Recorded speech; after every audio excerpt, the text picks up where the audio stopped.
Bom dia, gente. Bom dia. Bom dia, Carol. Gostei da música. Vamos tentar fazer cada semana uma, né? Acho que combinava um pouquinho com a nossa aula. Então, é o seguinte, como eu tinha combinado com vocês, a gente ia fazer uma aula sobre, um pouquinho fora do conteúdo de automação, mas bastante relevante para vocês, pelo menos eu acredito, nesse conteúdo aí que vocês estão no terceiro ano e que vocês estão aí numa época de transição, de deixar de ser um aluno de ensino médio para o resto da vida de vocês, tá? Eu tinha adiado, lembra que eu adiei uma semana que eu falei que eu queria preparar uma aula especial, eu tentei preparar isso para vocês, até mudei um pouquinho o estilo de apresentação aqui. Eu não sei se vocês estão me vendo aqui na apresentação, então, sim? Sim, estamos vendo. Tá vendo. Então, beleza. Então, recomendado é que vocês botem um pinzinho aí, né, na minha apresentação, para vocês terem ela em tela cheia aí, tá? E quem tiver de celular, usa o celular na horizontal para ver melhor, né? De toda forma, os slides são só pontos de indicação aqui do que eu vou trabalhar com vocês, tá? Eu vou tentar falar, aí depois no final a gente bate um papo, pode ser? Que aí a gente pode, não perco aqui o raciocínio do que eu queria falar, passar para vocês, tá bom? Combinado? Combinado. Não se esqueçam da frequência, tá bom? A frequência continua da mesma forma. Bom, então, o que eu queria passar para vocês, como eu já tinha comentado, né, é um pouquinho de duas coisas. Um pouco da minha experiência em relação a como ser um estudante, tá?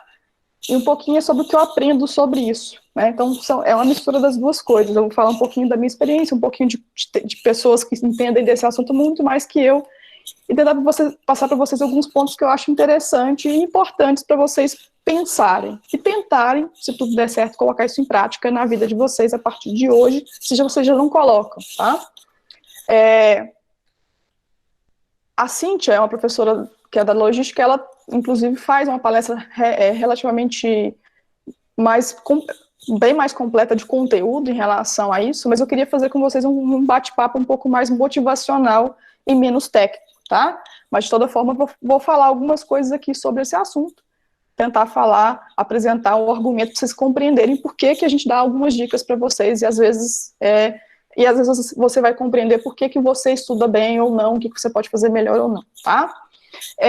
Então, eu quero que vocês deixem de ser alunos e comecem a virar estudantes. Isso é uma coisa que vocês têm que levar para a vida, tá? Eu vou explicar um pouquinho disso aqui ao longo desses minutinhos que a gente tem hoje, tá? Deixa eu colocar aqui para passar, né? Nossos slides. Bom, antes de a gente começar a falar sobre como estudar, eu queria fazer uma apresentação um pouquinho mais histórica da coisa, um pouquinho mais ambientada na vida que vocês estão, tá? Não vou entrar aqui muito em detalhe histórico sobre o assunto, mas a gente vive hoje o que é considerado a era da informação, né? A última revolução que teve ao longo da história da humanidade foi então, a implementação da internet, né? E isso permitiu que grandes mudanças fossem realizadas ao longo do nosso cotidiano, né? E a principal característica da era que a gente vive hoje é que a informação já está disponível, certo? A informação está por aí.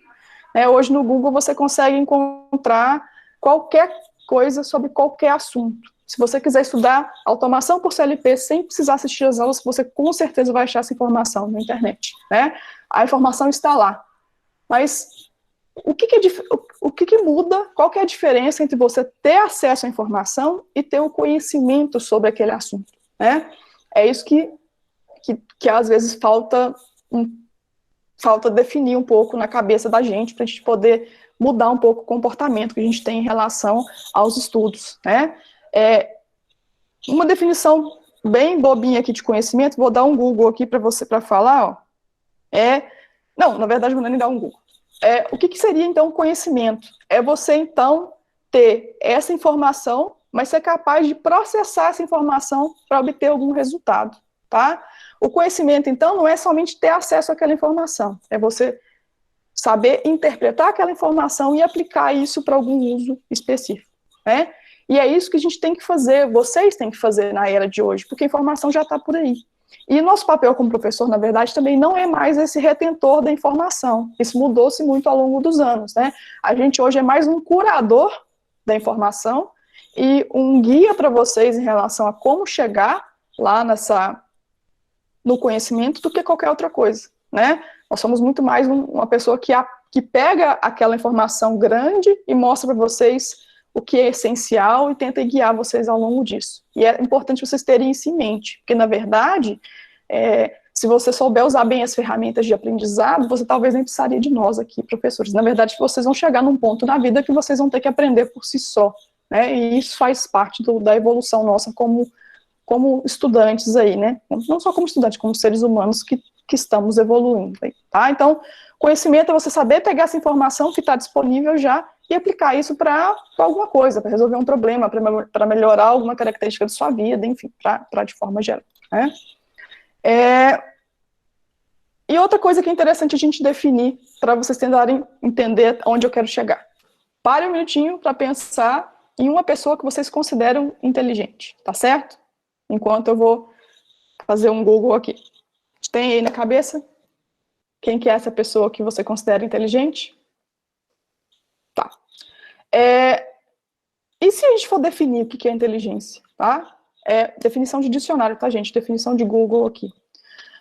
Inteligência é a habilidade mental geral para aprender e aplicar conhecimento para manipular seu ambiente, bem como a capacidade de raciocinar e ter pensamento abstrato, certo? Então, qual que é a definição de inteligência? É exatamente a definição de conseguir utilizar o conhecimento para alguma coisa, né? Então, é a sua capacidade de pegar uma informação, transformar isso em alguma coisa que fique na sua mente, e ter a habilidade de aplicar esse conhecimento em algum lugar. É isso, tá? Basicamente, a definição de inteligência. Existe um senso comum, um senso errado, tá? Um conhecimento geral errado, que a inteligência é algo genético, tá? Apesar de haver algumas características genéticas que, claro, influenciam na capacidade de uma pessoa, a inteligência não é genética, ela é comportamental, tá? Isso quer dizer o quê? Quer dizer que é uma característica que a gente pode treinar, a gente pode melhorar ao longo da vida, tá? Isso é uma coisa boa, é uma notícia boa para você aí que às vezes não se sente muito inteligente, tá? Primeira coisa, então, se você acha que você não tem essa habilidade, eu estou te garantindo que você consegue chegar lá, se você quiser, e você treinar, e você se dedicar para isso. Então, inteligência é alguma coisa, é um treino, tá? É uma habilidade. Então, como toda e qualquer habilidade, você pode treiná-la para chegar e refinar ela ao longo dos anos. Eu falo isso com tranquilidade, agora voltando para a experiência aqui própria, né? Eu, ao longo da minha vida, eu sempre tive facilidade de absorver o conhecimento, né? Eu fui um estudante que tirava nota muito alta no colégio, por exemplo, da idade que vocês tinham. E isso fez com que eu passasse por momentos muito complicados na minha vida de estudante, exatamente porque eu tinha sempre a falsa impressão que eu era inteligente sem fazer nenhum esforço para isso. Quando eu entrei na engenharia, e vocês que vão para essa área vão sentir isso, né? Você percebe que somente sentar e assistir a aula não é o suficiente para você ir bem numa disciplina, ou compreender aquele assunto como um todo. Então, eu me considero hoje uma estudante, de verdade, eu estudo, eu aprendo coisas, eu aprendi isso que eu estou falando para vocês ao longo da minha vida, né? Hoje eu me considero um estudante muito melhor do que eu era quando eu tinha a idade de vocês, por exemplo, né? Existem aqueles testes de QI, por exemplo, que tentam determinar um coeficiente, um númerozinho para indicar qual é a sua inteligência, né? E o que aqueles testes, de uma forma geral, faz, tá? Eles pegam alguns padrões, pegam aqueles padrõezinhos de quadradinho, alguma coisa, fazem alguns padrões e te pedem para marcar um padrão que falta ou que acrescenta, digamos assim, né? Então, é basicamente uma análise de padrões, aquele teste de inteligência. E ele vai te dar o resultado de acordo com os seus acertos e também com a sua habilidade de responder aquilo de forma mais rápida. Então, do ponto de vista de inteligência por si só, o QI por si só, o que você precisa ter é capacidade analítica e velocidade de processamento desse conhecimento seu, tá certo? E como é que a gente tem isso? É que eu quero mostrar para vocês aqui, que está junto com o que eu quero dizer em relação a estudar, tá bom?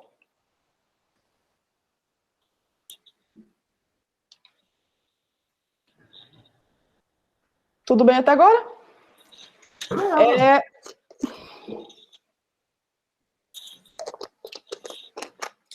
Ao longo da nossa história, eu falo humana, já existiram diversos estudiosos que se preocuparam com isso, com a arte de estudar, com os métodos de estudo, como estudar melhor, tá? Desde Aristóteles, vou falar uma frase que ele tem, tá? Aristóteles, aquele pensador, e eu saí do site que eu tinha gravado a frase, que o Aristóteles tem um pensamento, tá? É fazendo que se aprende a fazer aquilo que se deve aprender a fazer, certo? Esse pensamento, que se você só aprende fazendo, né? É a base, se você pensar, é muito similar ao que a gente faz hoje no nosso ensino técnico, né? O que o nosso currículo do ensino técnico prega a vocês? Que vocês têm que ter metade da aula teórica e metade da aula prática. Ou seja, você tem que aprender e fazer. Aprender e fazer. Essa é a base praticamente de todas as aulas práticas dos institutos federais, certo? Então, lá desde Aristóteles já se fala nesse método de estudar, de aprender, de ter acesso ao conteúdo e aplicar, certo? Fazer essa prática. É uma das teorias aqui de aprendizado. Existe também, na história recente do Brasil, um negócio que chama ginásio vocacional. Se vocês tiverem interesse de pesquisar, aí vocês vão descobrir. Foi mais ou menos no final dos anos 50, no início dos anos 60, que era uma escola pública, algumas escolas públicas de São Paulo, que pegaram o ginásio, que é o ensino médio, e modificaram totalmente a forma como o conteúdo era dado. Em vez de ter as disciplinas, né, português, matemática, papapá, eles faziam um grande projeto integrador, esse nome não é estranho para vocês, né, um grande projeto integrador, onde os alunos, então, baseado num problema real, no estudo de caso de alguma coisa real, eles iam aprendendo as disciplinas, os conteúdos de forma totalmente integrada, certo? E esses alunos eram avaliados de forma qualitativa e não quantitativa. Também alguns termos aqui que vocês já têm um pouquinho de conhecimento no curso de vocês, né? Esse ginásio vocacional foi um sucesso didático na época, só que por ser nos anos 60, né, como teve o regime militar e tinha um conflito entre as ideologias digamos, dos gestores do ginásio vocacional, a polícia foi lá e interviu e fechou as escolas, né? Aí as escolas voltaram ao modelo tradicional depois disso. Mas é um caso de excelência de ensino pedagógico do Brasil, que se perdeu aí ao longo do tempo, mas que também se baseia no uso de um projeto real e a integração das áreas para a resolução de problemas, tá? Um dos maiores estudiosos também do Brasil, que é o professor Pierre, tá? Esse livro aqui é um livro bem interessante para quem quiser saber um pouquinho mais sobre esse assunto. Ele tem uma frase que digamos, um lema que ele fala que é o mais importante para se aprender, tá? O lema é Pierre, na verdade, tá? Pierre. O lema é: aula dada é aula estudada hoje. Aula dada é aula estudada hoje, certo? Esse é o lema dele. Esse é um dos maiores professores da história do Brasil. Na verdade, ele é italiano, né? Mas ele é nacionalizado brasileiro, então é um dos maiores estudiosos disso no Brasil. E o lema dele é: aula dada é aula estudada hoje. Tá. Um quarto exemplo aqui, também de coisas que são estudiosos muito mais do que eu dessa área, tá? Sobre a metodologia ativa, que ela está bastante aí na moda, né, nos mundos modernos. O principal exemplo de metodologia ativa é a sala de aula invertida. Vocês talvez já tenham tido contato em alguma disciplina em relação a isso. O que é a sala de aula invertida? É o professor te passar um conteúdo, certo? Anterior à aula, você vê aquele conteúdo, estuda aquele conteúdo, dá uma lida naquele material de indicação, e durante a aula, em vez do professor explicar o conteúdo, ele vai dar uma atividade prática ou um estudo de caso real para você resolver um problema usando os conhecimentos que você teve. Pode ver que isso é bem parecido com o vocacional, né? O que todas essas práticas têm em comum, tá? O que todas essas práticas que eu comentei com vocês, desde Aristóteles até hoje, têm em comum, tá? Que existe 2 momentos para se aprender alguma coisa. O momento passivo e o momento ativo. Pode rir aí vocês. O que é o momento passivo? É o momento que você recebe, é apresentado a informação, é apresentado ao conteúdo. Então, num método tradicional de sala de aula, seria o momento que o professor, que a gente está aqui junto no Google Meet conversando, e o professor está te explicando o conteúdo. Se você fazer sala de aula invertida, é o momento anterior, enfim, né? Se fosse você pensar na parte teórica e prática, seria a parte teórica da matéria, né? Então, tem esse momento que você recebe a informação. E tem o segundo momento, que é o momento ativo, onde você ativamente vai transformar a informação em conhecimento, tá? E aí, cada uma das técnicas também tem uma forma diferente. É você aplicar na aula, você aplicar num projeto integrador, é você fazer aula prática, é você estudar no mesmo dia. Então, todos esses conceitos que eu te contei são só para explicar que existem dois momentos, então, do aprendizado. De aprender de verdade. Ativo, o passivo, inicial, onde você é apresentado ao conteúdo, e o ativo, que é onde você faz alguma coisa, você é estudante, para transformar aquela informação em conhecimento. Por que eu expliquei tudo isso agora? Por que foi toda essa abertura? Tá? Como eu disse, existem pessoas, cientistas, muito mais capacitados que eu, que vão explicar sobre como o nosso cérebro funciona, né? É quem chama de neurociência aí, né? E como é que a gente pode aproveitar melhor o nosso computador interno para poder aprender mais, aprender melhor, certo? Então, nós temos no nosso cérebro 2 tipos de memória. Eu não vou entrar aqui em termos específicos, mas é como se fosse, num computador, a memória RAM e o HD, certo? A gente tem uma memória que é curta, pequena, mas ela é mais rápida, e ela vai se apagando e se renovando constantemente, que é a memória RAM. E a gente tem a memória que é o HD, que é a memória maior, tá? Fixa, que você vai retendo o conteúdo para longo prazo. Então, a gente tem a memória de curto prazo e a memória de longo prazo. E está aí a questão, o ponto de aprender, de conhecer é isso, de deixar de ser informação para virar conhecimento. Você tem que pegar o conteúdo que você recebeu, tirar da memória RAM e colocar no HD. Você tem que tirar da sua memória de curto prazo e colocar na sua memória de longo prazo, tá? Como é que você faz isso? Todos os teoremas falam mais ou menos a mesma coisa. O nosso cérebro, ele só retém o que a gente considera importante. Primeira coisa, né? Então, você tem que ter alguns truques para mostrar para o seu cérebro que aquele conteúdo é importante, tá? Primeira coisa, então, que você tem que fazer é pensar naquele conteúdo mais de uma vez. Você não pode só, por exemplo, tá aqui eu falando sobre CLP, explicando os tipos de CLP, e você só pensar comigo sobre CLP durante a aula e esquecer de CLP na hora que a aula acabar. O que vai acontecer? Você vai ler um livro, você vai tocar uma fofoca no WhatsApp, você vai ver filme, você vai ter outras aulas, e aí, essa informação do CLP que você até pensou durante a aula, prestou atenção, você não vai reter na sua memória de longo prazo. Por quê? Porque você não deu importância suficiente a ela, certo? Então, para você passar a sua memória, a informação da memória de curto prazo para longo prazo, você tem que dar importância a ela. E uma forma muito clara de dar importância a ela é estudá-la de novo. Né? Na verdade, estudá-la pela primeira vez depois da aula e estudá-la novamente, quantas vezes for necessário para ela se retenha no seu HD de longo prazo. Então, para isso, você tem que mostrar, então, para o seu cérebro que aquele conteúdo tem importância. Né? Vou falar um pouquinho da minha experiência, por que estou falando disso aqui e por que eu acredito que isso aqui é verdade, tá, gente? Eu, na faculdade, eu fiz um intercâmbio. Não sei se eu já comentei isso com vocês, né? Durante a graduação, eu fiz um intercâmbio na França. Passei 8 meses estudando na faculdade de Engenharia Mecatrônica de Besançon, certo? A faculdade lá, isso foi em 2007, só para vocês terem uma noção de tempo e diferença de sistemas de ensino da França com o Brasil, tá?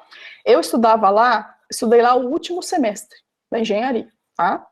Eu estava aqui no 5º período e fui lá estudar o último semestre. Eu não vou lembrar de cabeça, mas eram mais ou menos 10, 12 módulos, tá? Em vez de disciplina, chamava módulo, e você tinha módulos mais compactos, né? Você tinha, por exemplo, 4 horas de aula de um módulo específico, depois a manhã toda, depois a tarde toda de um módulo específico, e você tinha aula daquele módulo prática, enfim, eram módulos de carga horárias grandes. E os módulos não eram disciplinas, eram conteúdos. Vou dar exemplos aqui da nossa, que vocês vão entender um pouquinho da área, né? Por exemplo, os conceitos de robótica, então tinha tudo a ver com robótica lá, processamento de robô, como controlar robô, tinha os conceitos de análise de sinais, enfim, tinha conceitos de programação, conceitos de mecânica, algumas coisas nesse sentido. Então, eram módulos, certo? Eu acho que eram 10 ou foram 12, não me lembro. Aí você fazia esses módulos. No final do semestre, você tinha uma semana com provas.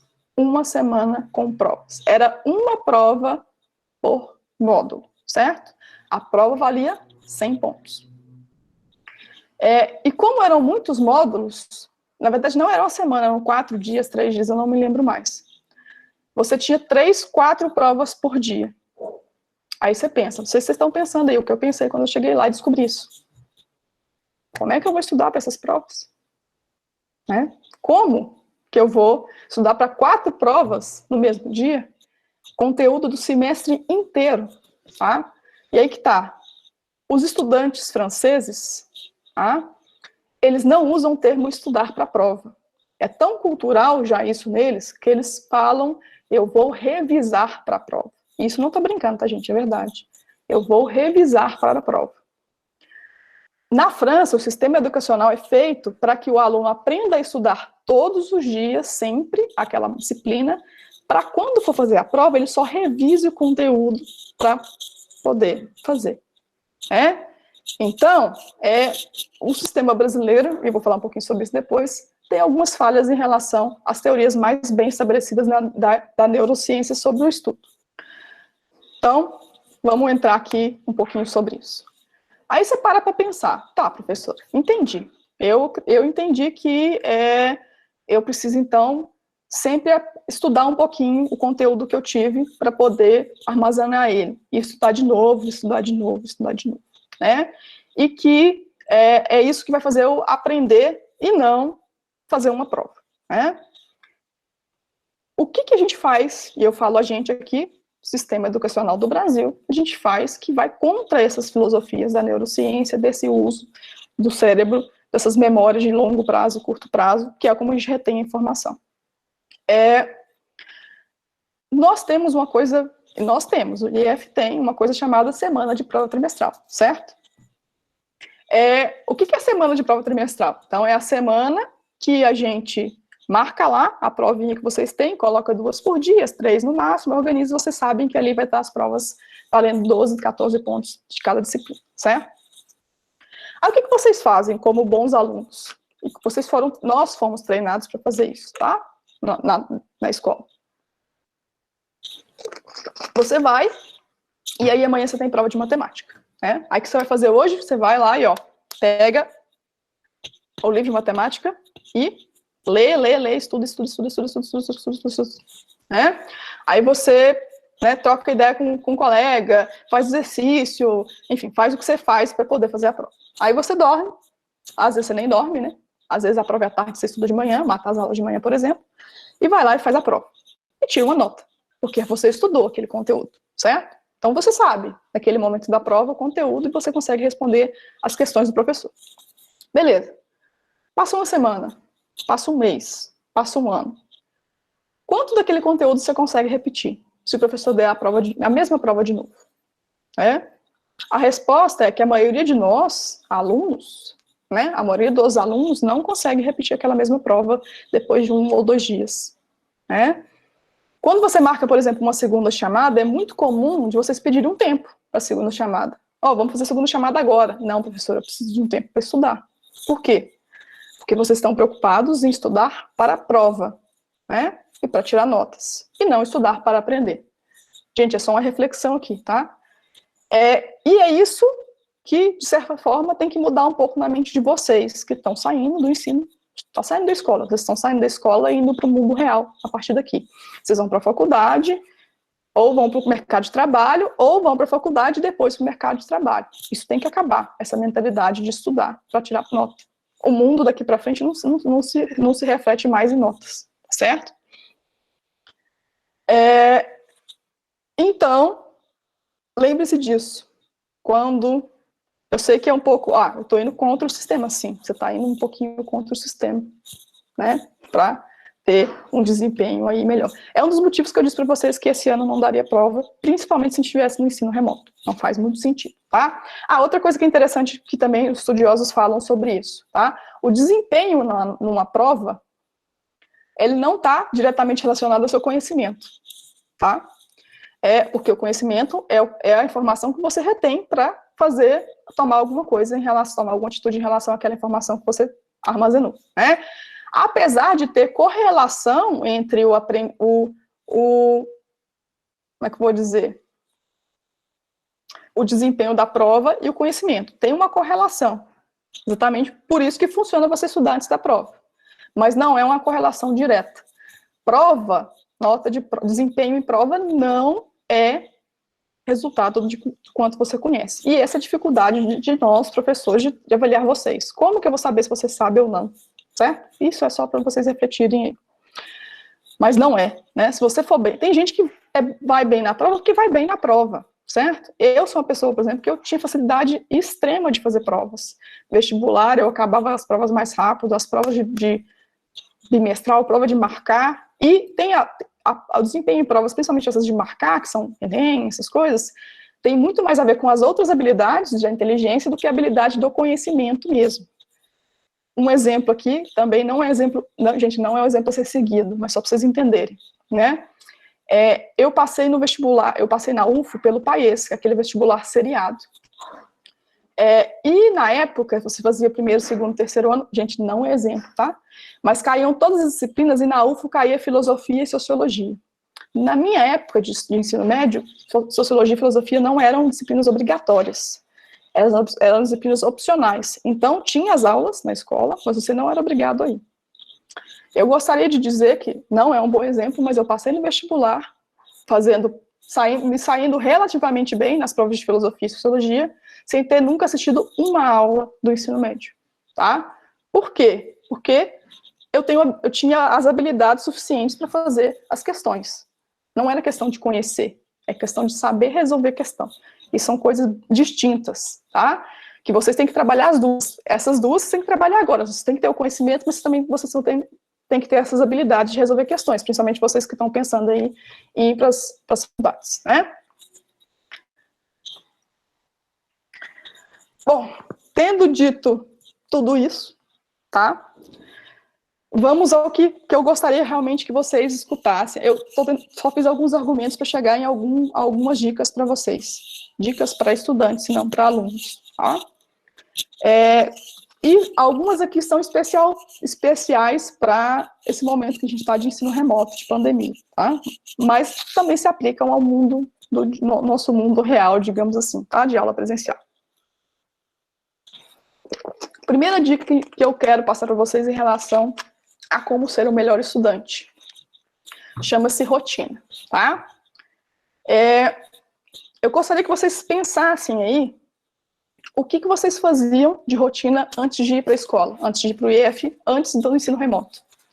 Vocês acordavam, às vezes, por exemplo, o Gustavo, que mora fora, acordava super cedo. Vocês tomavam banho, tomavam café, penteavam o cabelo, passavam perfume, colocavam o uniforme e ia para a escola. Certo? Essa rotina deveria estar sendo seguida ainda.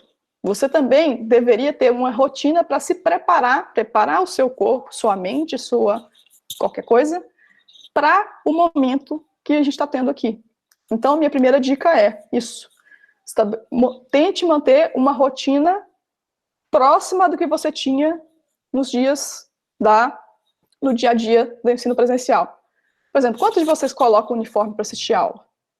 Tá? Quantos de vocês penteiam o cabelo? Quantos de vocês acordam um pouco mais cedo para poder tomar o café antes de assistir a primeira aula?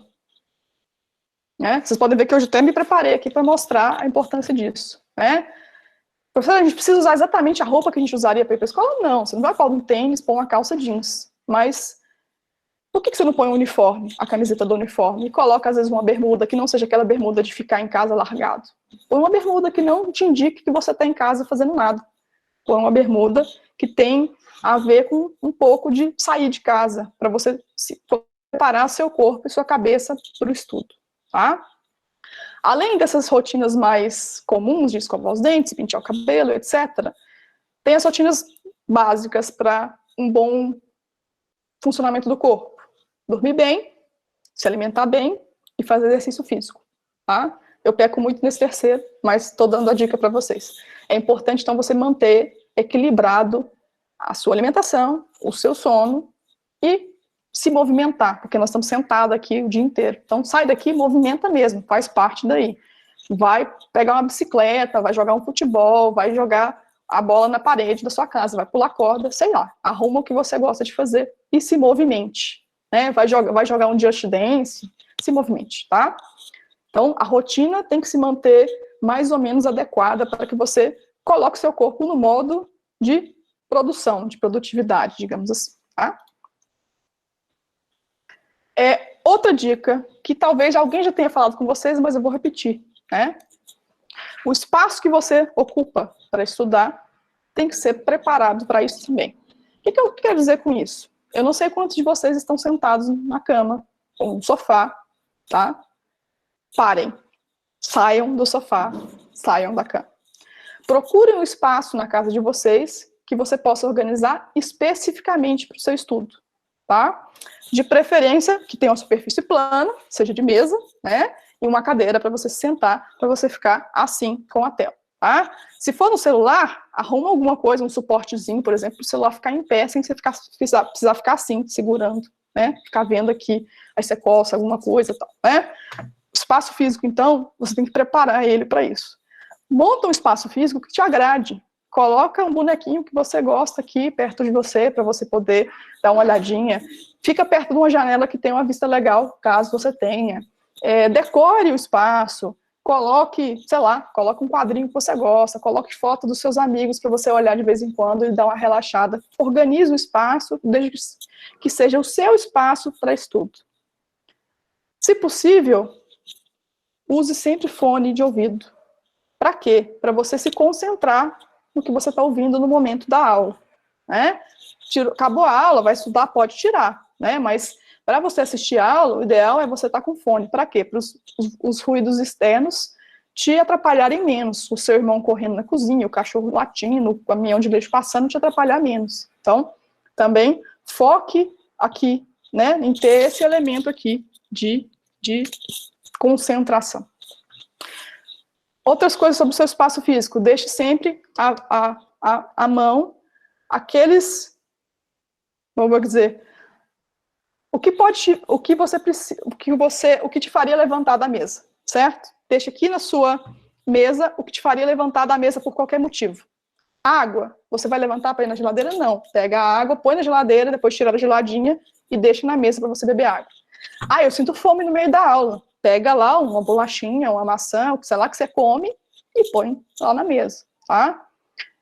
Faz igual eu fiz. Esses dias eu ganhei um pote de jujuba, um potinho, eu coloquei aqui do lado. Eu comi tanta jujuba no mesmo dia que eu achei que eu nem ia dormir de tanto açúcar que eu tava no sangue. Então, deixa aqui no seu espaço físico o que você precisa pro dia a dia. Tem a calculadora? Põe a calculadora aqui, né?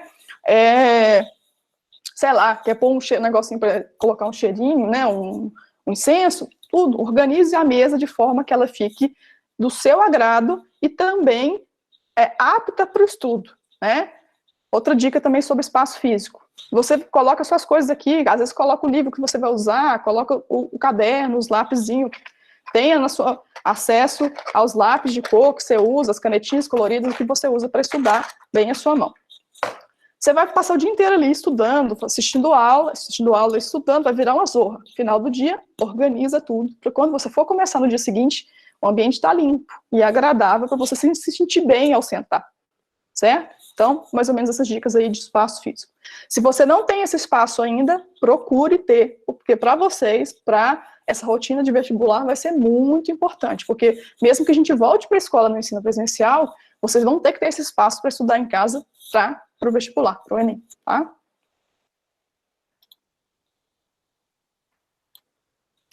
Outra coisa, leitura. Dica importantíssima. E quando eu falo leitura, pode ser aquela leitura ali, tá? Pode ser Harry Potter, pode ser Crepúsculo, pode ser gibi, pode ser mangá. Leitura, leiam, tá? A leitura vai te dar vários benefícios de uma forma geral, mas vou tentar explicar mais de acordo com o que eu estou falando aqui. Quando você lê, tá? E quando eu falo ler, é ler também aqui, tá? No papel. Não leiam no celular. Se você tiver aquele dispositivo próprio para leitura, né? O Kindle. O Kindle, tudo bem. Mas evitem ler no iPad ou no celular ou mesmo na tela do computador, tá? Vou explicar por que depois. Mas o que a leitura faz? Você pode ler qualquer coisa. A leitura, quando você está lendo, você está fazendo a sua cabeça raciocinar. Você vai imaginando as cenas, imaginando os personagens. Isso, assim, enfim, isso vai causando com que o seu cérebro trabalhe. Seu cérebro trabalhando, ele vai começando a fortificar as relações que ele tem lá dentro dele, entre os neurônios. Ele vai criando novas ligações, na verdade. Ele vai criando novas pontes, novas comunicações entre os neurônios, e o seu cérebro vai ficando mais denso. Um cérebro mais denso é um cérebro que raciocina mais rápido, tá? Além disso, a leitura rápida, dinâmica, é um dos pontos que mais pegam no vestibular. Você saber ler as questões rápido, compreender aquilo lá de cara para poder responder as questões, né? Então, a leitura tem esse benefício de deixar seu cérebro mais denso, ou seja, te deixar mais inteligente. Ela tem a vantagem de te fazer conseguir ler mais rápido, compreender de forma mais rápida, o que vai te dar aí um benefício direto nessas provas de aplicações gerais.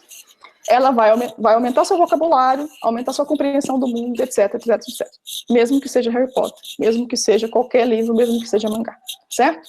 Então, leia.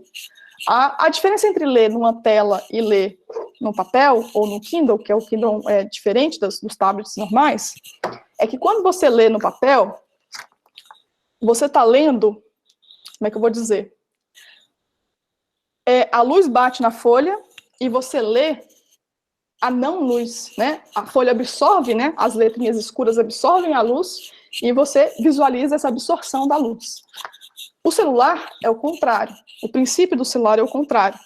O celular, ele emite luz. Então, você está lendo uma luz emitida e no livro você está lendo uma luz que é absorvida. O seu cérebro trata de formas diferentes essas duas coisas, tá? E a sua capacidade de retenção, de foco, nesse aqui, é muito maior. Então, uma dica, além de leitura, se possível, imprima os materiais que você está estudando. Eu sou dos slides, imprime para você poder ler depois, caso você queira estudar aqueles slides, se sua técnica for essa. Tá? Leiam, leiam, leiam. Vocabulário, inteligência, tudo vai melhorar se você ler. E é ler qualquer coisa. Ler o que você gosta. Tá? Além de tudo, você vai estar melhorando, então, a sua qualidade de vida aí, gastando um pouco tempo para entretenimento. Outra dica também, bem relacionada com essa da leitura, é a escrita, tá?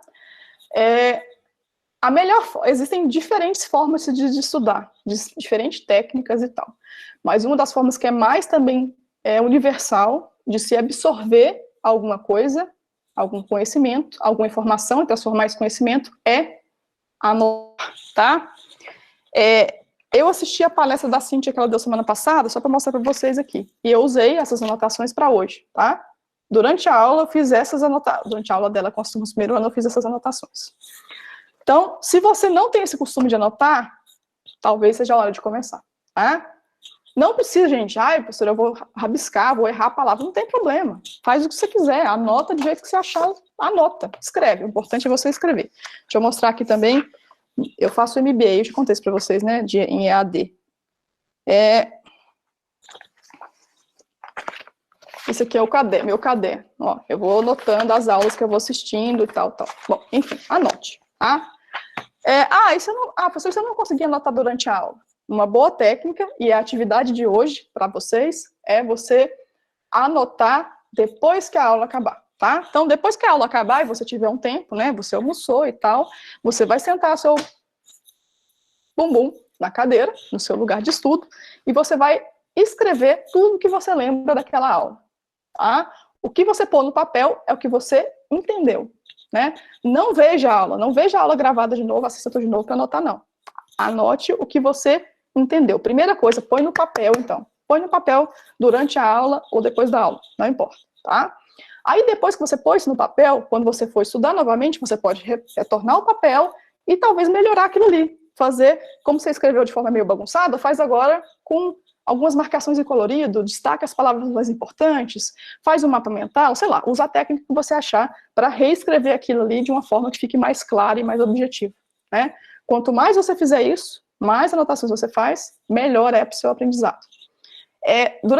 Durante, a gente não teve, acho que esse momento, né? Eu sempre incentivo as minhas disciplinas, os alunos fazerem um resumo. Eu não sei se vocês tiveram isso comigo, né? Mas é você pegar uma folha a branco, A4 em branco, frente e verso, e anotar tudo. Fazer o resumo da matéria da prova.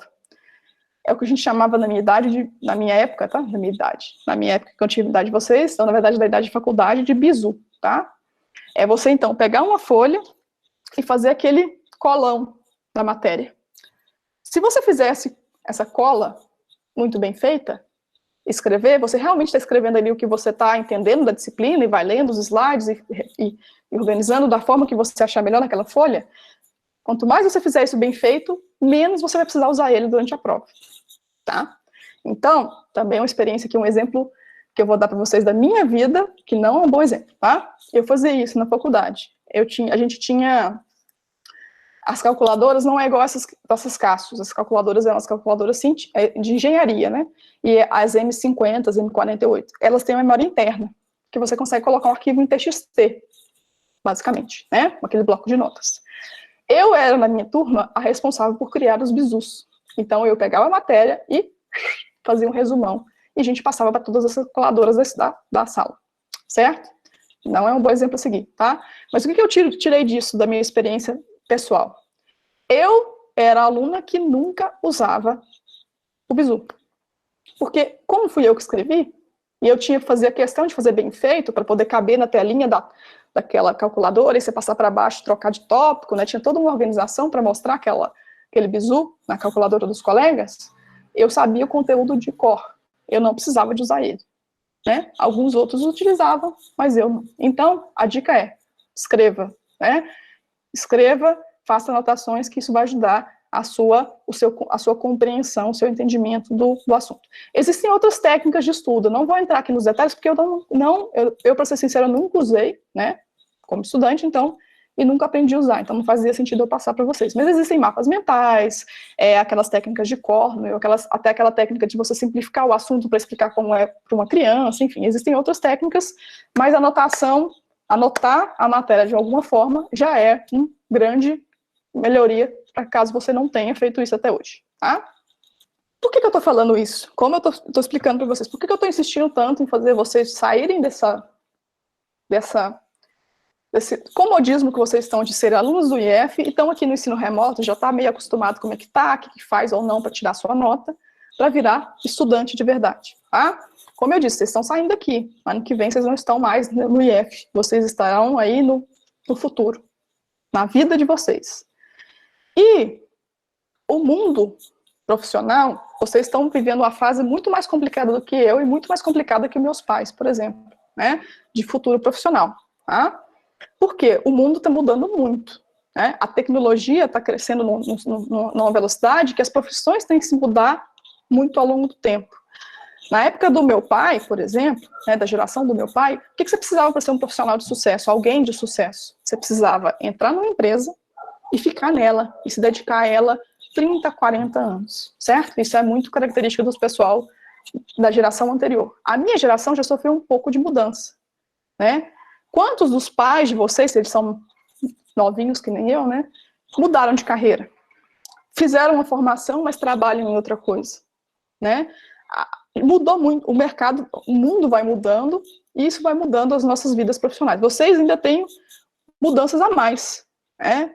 Então, uma formação, digamos assim, formal em medicina, advocacia, engenharia, filosofia, biologia, qualquer coisa que você, relações internacionais, publicidade, qualquer coisa que você fazer, não é necessariamente o que você vai fazer no futuro. A carga técnica que você aprende na faculdade aqui é importante, mas não são as características principais que alguém tem que ter para ter sucesso. Eu dei uma pesquisada em alguns vídeos, e vou citar aqui 4 características que falam-se em quase todas, dos profissionais de sucesso, das pessoas que têm mais sucesso no mundo. Se você quer ser um Jeff Bezos da vida, se você quer ser um Mark Zuckerberg da vida, né? Quais são aí, ou a dona Luísa da Magalu, quais são as características que você tem que ter, tá? A primeira delas é resiliência, tá? Resiliência é a capacidade de se adaptar às mudanças. Você ser capaz, então, de ajustar seu modo de fazer as coisas, se adaptar às mudanças do mundo, né? Ser uma barata, no caso, né? De forma geral, certo? A segunda característica é você ser autorresponsável. Você entender que o que você obtém é fruto do seu trabalho. A gente poderia entrar numa discussão filosófica aqui sobre como o meio pode ajudar isso ou não, mas não é isso que eu quero focar. Você tem que entender que quanto mais você se dedica, isso tem um resultado no futuro. Você tem que se responsabilizar pelo que você conquista. Tá? A terceira característica, que é a que eu queria falar, que tem mais relação com o nosso aqui, é estudo contínuo. Tá? Nenhum profissional de sucesso no mundo moderno para de estudar. Há 50, 30 anos atrás isso podia acontecer. Hoje isso não acontece. Eu não paro de estudar nenhum dia. Eu já estou estudando finanças, eu estudo neurociências, eu estudo automação residencial, automação comercial, automação da internet, né? Eu estudo sempre. Educação, estudar, aprender sempre é uma característica de alguém que quer chegar lá no sucesso, seja sucesso em qualquer carreira, tá? O que for. Não dá para você achar hoje, que mesmo se você for médico, que você vai formar médico, fazer uma residência e tá tudo ok. Não tá tudo ok. Você vai ter que continuar estudando o resto da vida e melhorando suas habilidades, porque o mundo está muito mais dinâmico. Você tem que se adaptar a essas dinâmicas do mundo estudando e aprendendo coisas novas, tá? E por fim, e essa aqui vai um pouquinho mais, uma dica muito mais específica para a carreira de vocês do que para qualquer outra coisa, é foco numa habilidade. Se você tem dúvidas do que você vai fazer no seu futuro aí, na sua carreira, pensa assim. E isso eu tô falando, quem está falando sou eu não, tá? Quem está falando são pessoas que falam sobre sucesso. O que você é bom? Não pensa necessariamente no que você gosta. Pense no que você é bom. O que você consegue ser bom? O que você acredita que se você se dedicar o suficiente, você vai ser excelente, vai ser acima da média. Esse foco também nessa habilidade que você tem de crescer numa coisa que você é bom, é o que faz você ser melhor do que todo mundo, todos os outros, se destacar e ser um sucesso. Tá? Então são essas 4 características. E é isso, gente.